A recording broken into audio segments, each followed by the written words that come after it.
Ce ne fut pas un succès, mais un triomphe dimanche 26 juin pour les deux solistes du double concerto pour violon et violoncelle de Brahms, Lisa Kerob, premier violon super soliste de la formation monégasque, et Thierry Amadi, premier violoncelle solo, applaudi autant par le public de l'auditorium Régnier 3 que par leurs collègues de l'Orchestre Philharmonique de Monte-Carlo.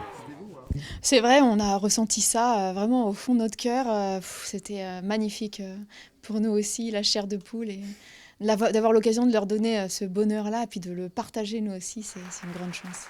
Alors, triomphe du public et aussi des musiciens de l'orchestre qui étaient heureux de vous applaudir à tout rompre et de taper des pieds. Ce qui est le plus terrible pour nous, parce que jouer à domicile, en football, c'est bien. En musique, c'est très compliqué parce qu'on est devant les copains. Voilà, on ne peut pas les décevoir. Ils attendent le meilleur de nous. Et puis forcément, il y a une pression énorme qui s'exerce. Mais au final, c'est beaucoup d'amour, beaucoup de chaleur, comme vous l'avez vu à la fin du concert. On est heureux.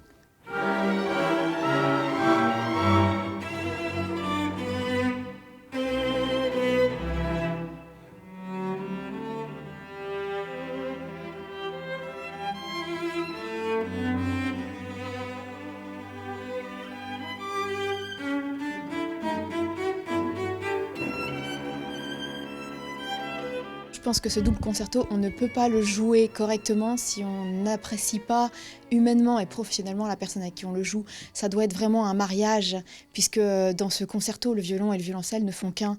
Donc il faut que les deux moitiés s'assemblent à merveille, parfaitement. Et c'est vrai qu'en Thierry, en tout cas moi j'ai trouvé mon violoncelliste. Donc c'est pour ça qu'on a créé le trio Goldberg ensemble.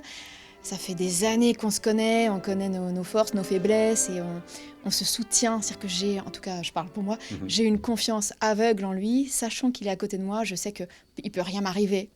Et j'espère que c'est pareil. Je ne peux que répéter exactement la même chose. Voilà, on vit très longtemps ensemble, on s'apprécie humainement, musicalement, ce qui est pas toujours, ça va pas toujours ensemble. Là c'est le cas, donc grande chance.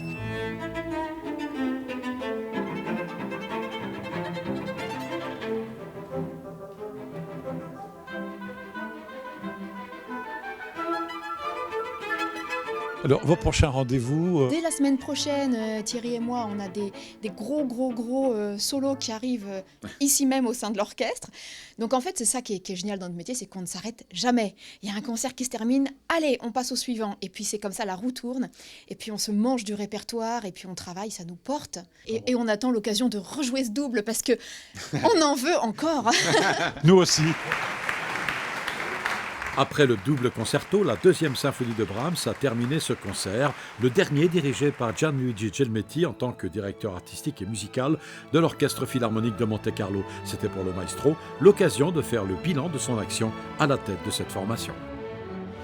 Je suis très content, assez fier d'avoir retrouvé une identité de l'orchestre, parce que ça c'est pas suffisant de trouver et convaincre les gens qu'il ne faut pas diminuer l'effectif de l'orchestre, mais il faut que cet orchestre on retrouve cette identité à côté du peuple de Monaco. Et c'est ce qu'on a fait avec l'orchestre. On a inventé des concerts, les concerts spirituels, les concerts de l'amitié, les happy hour. Cet rapport avec la population de Monaco, on avait le danger qui s'est coupé. Tandis que maintenant, on a retrouvé celle-là. On a retrouvé cette crédibilité internationale de l'orchestre. Donc tous les musiciens, les grands musiciens, les grands solistes, les grands chefs, ils reviennent. Et les tournées qu'on a fait, les résultats de l'orchestre.